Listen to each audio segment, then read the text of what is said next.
مسلمان اگر جھگڑے ہوئے ہیں اور اس کو 3 دن گزر گئے، رسول اللہ صلی اللہ علیہ وسلم فرماتے ہیں اب اس کی نمازوں کی اللہ کو کوئی ضرورت نہیں، کہ بنی کلب کی بکریوں کے بالوں کی تعداد سے زیادہ لوگوں کی بخشش ہو رہی ہے، لیکن یہ 2 قسم کے بدبخت کون ہیں؟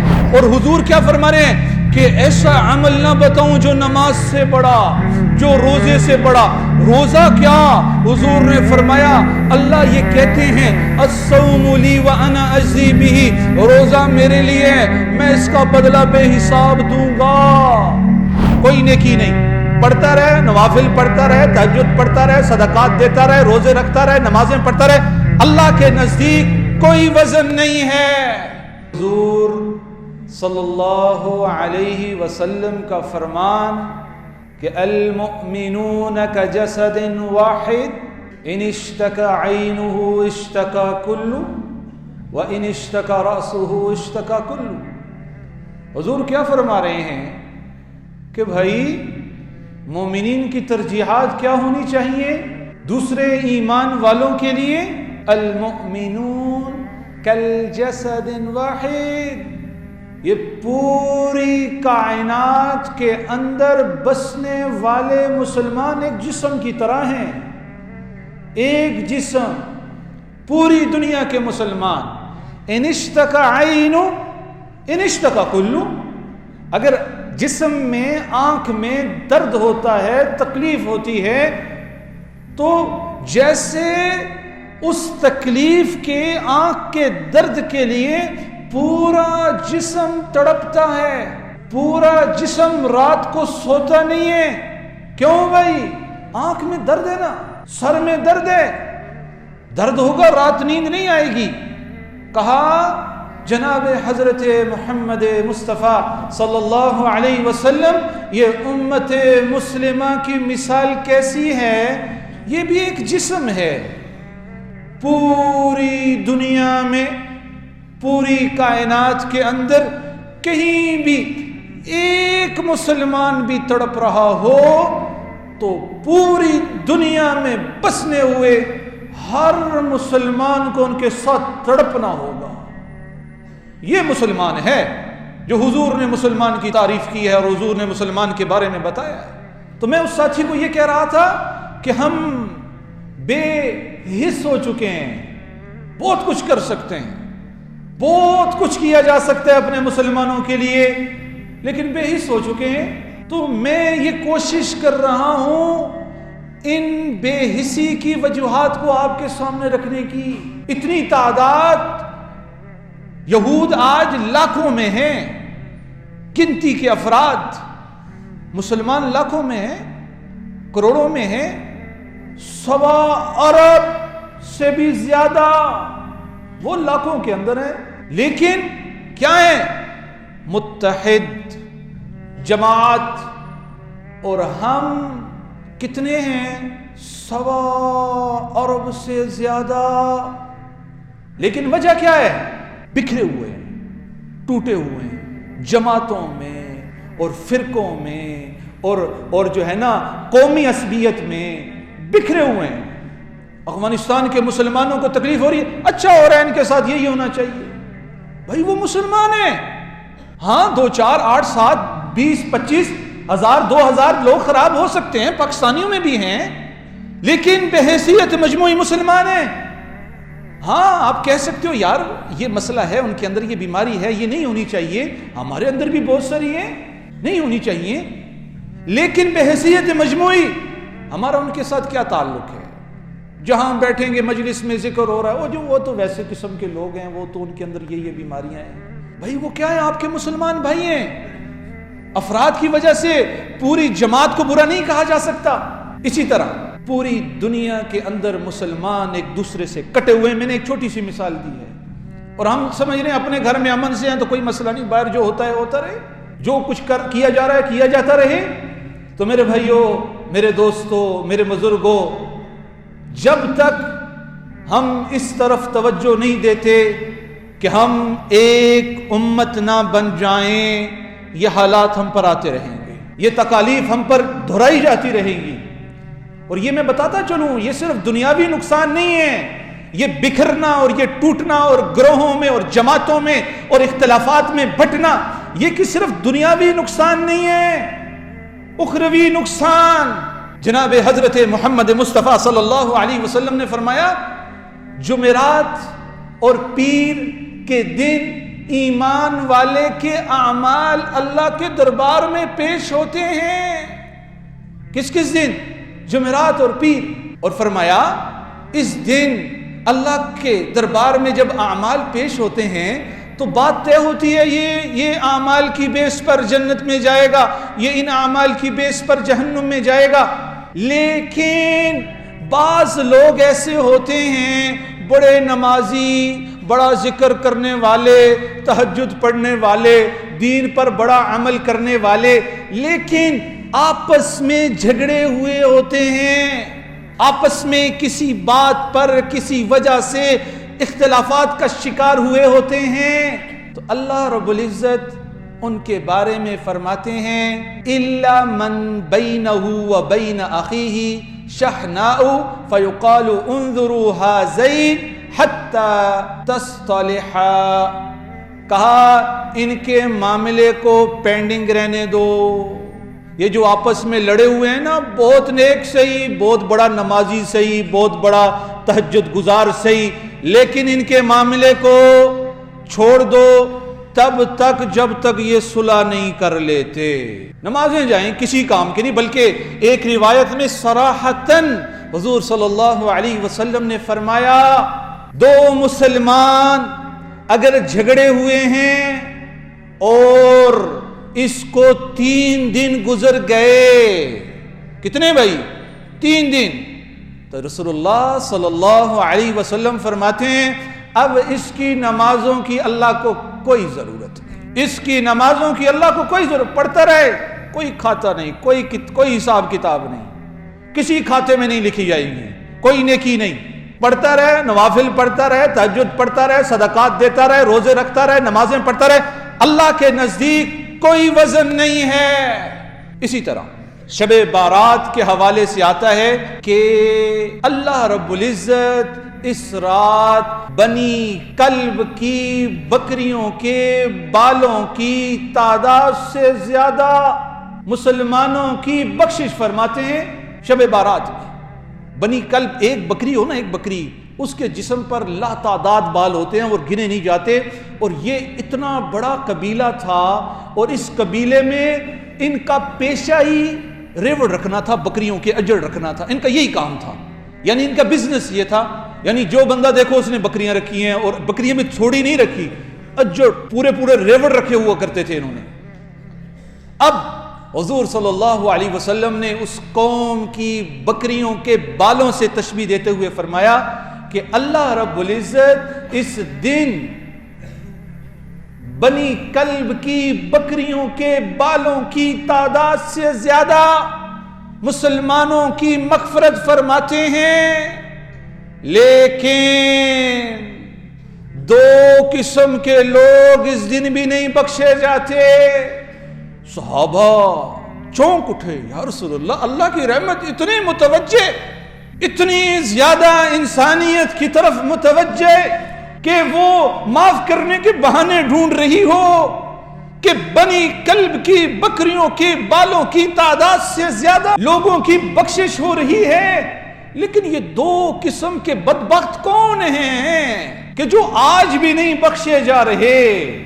تو فرمایا ایک وہ شخص جو ٹخنوں سے نیچے شلوار کو رکھتا ہو، ایک اس کی بخشش نہیں ہوتی، کیونکہ ہم کوئی گناہ نہیں سمجھتے، ایک اس کی بخشش نہیں ہوتی، بلکہ آگے سے دلیل دیتے ہیں اور جی وہ اور وجہ ہوتی تھی، وہ کسی اور وجہ سے کرتے تھے، ہماری وجوہات اور ہیں، ہم کوئی تکبر تو نہیں کرتے نا، وہ تو تکبر کی بیس پہ کرتے تھے.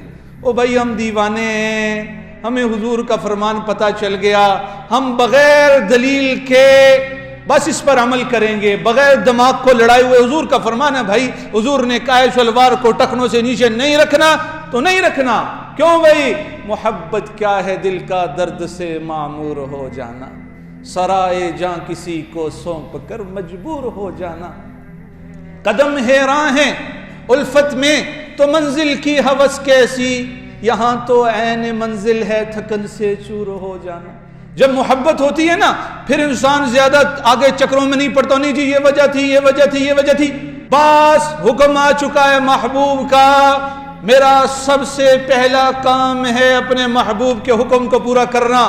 تو فرمایا پہلا وہ شخص جو شلوار کو ٹخنوں سے نیچے رکھتا ہے اس کی بخشش نہیں ہوتی، اور فرمایا دوسرا وہ شخص کہ جس کے دل میں ایمان والے کا کینہ ہو، ایمان والے کا بغض ہو۔ جھگڑا تو بہت بڑی بات، کینہ ہے، بغض ہے، حسد، کہا اس دن شب بارات کے دن اس شخص کی بھی بخشش نہیں ہوتی، اس کی بھی بخشش نہیں ہوتی۔ جائزہ لیں، میں اخروی باتیں کر رہا ہوں۔ لیلۃ القدر کتنی بڑی رات کہ قرآن میں اللہ نے فرمایا انا انزلناہ فی لیلۃ القدر وما ادراک ما لیلۃ القدر لیلۃ القدر خیر من الف شہر۔ کتنی بڑی رات کہ اللہ کیا فرماتے ہیں کہ بھائی جس کو یہ رات مل گئی وہ گویا ایسا ہے کہ اس نے 1000 مہینوں کی عبادت سے زیادہ عبادت کی ہے۔ زیادہ کتنا ہے؟ 2000، 4000، 8000، 10000، 1 لاکھ، 2 لاکھ، اللہ جانے۔ بہرحال 1000 سے زیادہ، 1000 بھی ہو تو تھوڑی نہیں ہے، 1000 سے زیادہ۔ لیکن کیا فرمایا جا رہا ہے؟ حضور صلی اللہ علیہ وسلم کو اللہ کی طرف سے اس رات کا بتلایا گیا یہ اتنی بڑی رات ہے، اور حضور خوشی خوشی آ رہے ہیں صحابہ کے پاس، رستے میں 2 لوگ جھگڑ رہے ہوتے ہیں۔ بھائی جھگڑ رہے ہیں، حضور ان کو چھڑاتے ہیں، ان کو سمجھاتے ہیں، اور پھر صحابہ کی طرف متوجہ ہوتے ہیں، او فلاں ابن فلاں کی وجہ سے، او فلاں ابن فلاں کی وجہ سے اللہ نے مجھے تو لیلۃ القدر کی رات تعین سے بتائی تھی، متعین کر کے بتائی تھی، فلاں رات ہے، وہ شب قدر ہے۔ اب تو ہم ڈھونڈتے ہیں نا آخری طاق راتوں میں، لیکن حضور کو بتلائی گئی تھی کہ فلاں رات شب قدر کی ہے۔ حضور نے صحابہ سے کہا کیا بھائی کہ مجھے اللہ کی طرف سے متعین کر کے بتایا گیا تھا کہ فلاں رات لیلۃ القدر کی رات ہے، لیکن ان لوگوں کے جھگڑے کی وجہ سے اللہ نے وہ مجھے بھلا دیا، اللہ نے مجھے بھلا دیا۔ کتنی بڑی خیر اللہ نے لے لی، 1000 مہینے کی عبادت چھین لی۔ آپ ڈھونڈتے پھرو آخری طاق راتوں میں، آخری طاق راتوں میں کیا بیس بنی؟ مسلمانوں کا جھگڑا، مسلمانوں کا اختلاف۔ اسی طرح حجر اسود کے حوالے سے ہم نے سن رکھا ہے کہ حجر اسود کو بوسہ دینا ایسے ہے جیسے اللہ سے مصافحہ کرنا۔ حجر اسود اس پتھر کو کہا جاتا ہے جو حرم میں کعبے کے سائیڈ پر جو ہے نصب ہے، جو نہیں گئے اللہ سے دعائے اللہ ان سب کو لے کر جائے، اور جو گئے اللہ ان سب کو بار بار لے کر جائے۔ لیکن بات کیا ہو رہی ہے کہ وہ حجر اسود کا پتھر ہے، اور اس کو بوسہ دینا ایسا، یعنی اس کو چومنا ایسا فضیلت والا عمل ہے کہ جو اس کو بوسہ دے گا گویا وہ اللہ سے مصافحہ کر رہا ہے، اللہ سے۔ اور فرمایا کہ بھائیو اگر حجر اسود کو بوسہ دیتے ہوئے کسی مسلمان کو تکلیف پہنچانا لاحق آ رہا ہو تو بھائی حجر اسود کو بوسہ نہ دینا افضل ہے۔ بھائی اتنا بڑا عمل چھوڑ دو، کیا عمل کہ اللہ سے مصافحہ، کس بیس پر، کس وجہ سے کہ دوسرے مسلمان کو تکلیف ہوگی۔ بھائی جب آپ حجر اسود کو بوسہ دو گے، اتنا بڑا مجمع ہوگا تو کیا دھکے لگیں گے، تکلیف پہنچے گی۔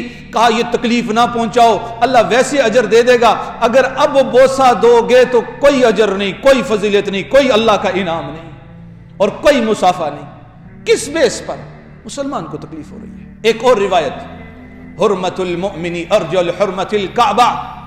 کیا فرمایا او بھائیو؟ حضور کیا فرما رہے ہیں؟ ایک ایمان والے کی حرمت کعبے کی حرمت سے زیادہ. کیا مطلب؟ کہ کوئی شخص کعبے کو نعوذ باللہ من ذالک گرا دیتا ہے، ڈھا دیتا ہے، کہا وہ اتنا بڑا گناہ نہیں کر رہا جتنا بڑا گناہ یہ ہے کہ کسی مسلمان بھائی کے دل کو تکلیف پہنچائی جائے. کسی مسلمان کو تکلیف دینا اتنا بڑا گناہ ہے کہ کعبہ ڈھا دیا چھوٹا گناہ، اور کسی مسلمان کے دل کو تکلیف پہنچائی یہ بڑا گناہ. تو میرے بھائیوں، میرے دوستوں، میرے عزیزوں، ہمارا آج سب سے بڑا مسئلہ یہ ہے ہم آپس میں لڑائی جھگڑے کی کیفیت میں ہیں. اور یہاں یاد رکھیے اللہ کی مدد کثرت پہ نہیں آتی. یہ جو میں بار بار کہہ رہا ہوں نا، جماعت جماعت جماعت، اللہ کی مدد کثرت پہ نہیں ہے، اللہ کی مدد ایک ہونے پر ہے. صحابہ کثرت میں نہیں تھے، بدر کے میدان میں 313 ہیں، باطل 1000 ہے. اللہ نے فتح کیوں دی بھائی؟ وہ سب صحابہ ایک جماعت تھے، ایک جماعت تھے. اور اسی لیے تو کہا گیا نا، تو فضائے بدر پیدا کر، تو فضائے بدر پیدا کر، فرشتے اتر سکتے ہیں گروہوں سے قطار اندر قطار. اب بھی تو صرف جماعت بنا، تو ایک ہو جا، اختلاف انتشار لڑائی جھگڑے ختم کر دے. اللہ دوبارہ وہ فضائیں پیدا کر سکتے ہیں جو بدر کے مسلمانوں کو اللہ نے عطا کی تھی. تو میرے بھائیوں، میرے دوستوں، آج یہ تہیہ کر لیں کہ امت محمدیہ آج کے بعد کم از کم ہم یہ جو 1500 کا مجمع ہے، آج ہم یہ طے کر لیں بس آج کے بعد ہم نے ایسا مسلمان بننا ہے کہ جیسا حضور نے فرمایا تھا، المؤمنون کجسد واحد ان اشتقى عینہ اشتقى کلہ ان اشتقى رأسہ اشتقى کلہ. کہ کیا ایک جسم کی طرح ہوں گے؟ فلسطین کے اندر اگر مسلمان تڑپ رہا ہے تو میں بھی تڑپوں گا، اور فلسطین کے اندر مسلمان خوش ہے تو میں بھی خوش رہوں گا. اللہ سے دعا ہے اللہ ہمیں ایسا مسلمان بنا دے. اب ایسا کریں گے اللہ کیا دے گا؟ فرمایا الا اخبرکم بافضل من درجۃ الصیام والصلاۃ والصدقہ. میں تمہیں ایسا عمل نہ بتاؤں؟ کون؟ حضور فرماتے ہیں ایسا عمل نہ بتاؤں جو روزے سے بڑا، صدقے سے بڑا، نماز سے بڑا. صحابہ مچل اٹھے. کیوں؟ انہوں نے تو سنا تھا کہ نماز اتنا بڑا عمل ہے کہ انسان اگر نماز پڑھتا رہے ایک وقت ایسا آتا ہے انسان کا قول وہی بن جاتا ہے جو اللہ چاہتے ہیں، انسان کے کان وہی سنتے ہیں جو اللہ چاہتے ہیں، انسان کا بول وہی ہوتا ہے جو اللہ چاہتے ہیں. اور حضور کیا فرما رہے ہیں کہ ایسا عمل نہ بتاؤں جو نماز سے بڑا، جو روزے سے بڑا. روزہ کیا؟ حضور نے فرمایا اللہ یہ کہتے ہیں الصوم لی وانا اجزی بہ، روزہ میرے لیے، میں اس کا بدلہ بے حساب دوں گا. Open check. کہا اس سے بھی بڑا عمل جو روزے سے بھی بڑا ہے، اور کہا صدقہ جو بلاؤں کو ٹالنے والا. تو صحابہ نے کہا بلا بلا بلا یا رسول اللہ، ضرور ضرور ضرور بتائیے وہ کیا عمل ہے، وہ کیا عمل ہے، وہ کیا عمل ہے کہ جو روزے سے بڑا، جو صدقے سے بڑا، جو نماز سے بڑا. تو فرمایا اصلاح ذات البین، دو مسلمانوں کی صلح کروانا، یہ روزے سے بڑا عمل، یہ نماز سے بڑا عمل، یہ صدقے سے بڑا عمل. تو میرے بھائیوں، اللہ بہت کچھ دینے کے لیے تیار ہیں. آج سے طے کر لیں ہم ایک جسم ایک جان بنیں گے. خدا کی قسم وہی مدد آئے گی جو صحابہ پر بدر کے میدان میں آئی تھی، وہی مدد آئے گی جو خندق کے میدان پہ صحابہ پہ آئی تھی. اللہ وہی ہیں، اور ہمارا ایمان بس ویسا بن جائے تو وہ مدد اللہ بھیجیں گے، اللہ وہ نصرت بھیجیں گے، اللہ وہ احسان فرمائیں گے. بس صرف یہ کرنا ہے. دیکھو دیر ابھی بھی نہیں ہوئی. ہم کب سے آپس میں مذاکرہ کرتے رہے, آ جائیں ایک ہو جائیں, لیکن ہم اپنے کاروبار میں لگے رہے, اپنے کام میں لگے رہے, اپنے بزنس میں لگے رہے. ہاں وہ بھی کرو, وہ بھی ضروری ہے, لیکن ایک ہو جاؤ. دیکھو اگر اس وقت سمجھ جاتے تو آج فلسطین کے مظلوم مسلمانوں کے ساتھ یہ نہ ہو رہا ہوتا, آج مسلمانوں کے ساتھ یہ نہ ہو رہا ہوتا. اور دیکھیں نا 2-4 دن ہم بھی رولا ڈالتے رہے, شور مچاتے رہے, وہ بڑا افسوس. آہستہ آہستہ ان کا ظلم کم نہیں ہوا, ان کا ظلم روز بروز بڑھتا چلا جا رہا ہے, لیکن ہمارا دل اس غم کو اب ذکر کر نہیں رہا, اس تکلیف کے ساتھ رو نہیں رہا, اس پریشانی کے ساتھ پریشان نہیں ہو رہا. تو میرے بھائیو, آج سے میں بھی طے کر لوں, آپ بھی طے کر لیں, ہم اب ایک جماعت اور ایک امت بنیں گے, ایک جماعت اور ایک گروہ بنیں گے. پھر دیکھیے گا کیسے پھر اللہ جو ہے وہ نصرت پیدا فرماتے ہیں, کیسے اللہ ید اللہ علی الجماعہ, کہ اللہ کی مدد جماعت پر آتی ہے. کیسے ہم ویسے بنے جیسے ہم ایک جماعت ہو گئے. جس دن ہم ایک گروہ بن گئے, دیکھیے گا اس دن سے اللہ کی مدد اور نصرت شروع ہو جائے گی. اللہ سے دعا ہے اللہ ہمیں ایک جماعت اور ایک گروہ بنا دے. اور اگر ایسا نہ ہوا تو یاد رکھیے گا حدیث کا آخری ٹکڑا یہ ہے کہ اگر تم ایک نہ ہوئے ہی الحالقہ, تو مومنین کا فساد اور مومنین کا جھگڑا یہ مونڈ دینے والا عمل. اور حضور نے فرمایا مونڈنے سے مراد یہ نہیں ہے کہ سر کے بال مونڈ دیے جائیں, کہا اس سے مراد یہ ہے کہ پورا دین اس بندے کا مونڈ دیا جائے گا, پورا دین ختم. اگر ہم جھگڑے میں رہے, اگر ہم اختلافات میں رہے, اگر ہم فسادات میں رہے. اللہ سے دعا ہے اللہ ہمیں حضور کے فرمان کو اپنی زندگی کا حصہ بنانے کی توفیق عطا فرمائے.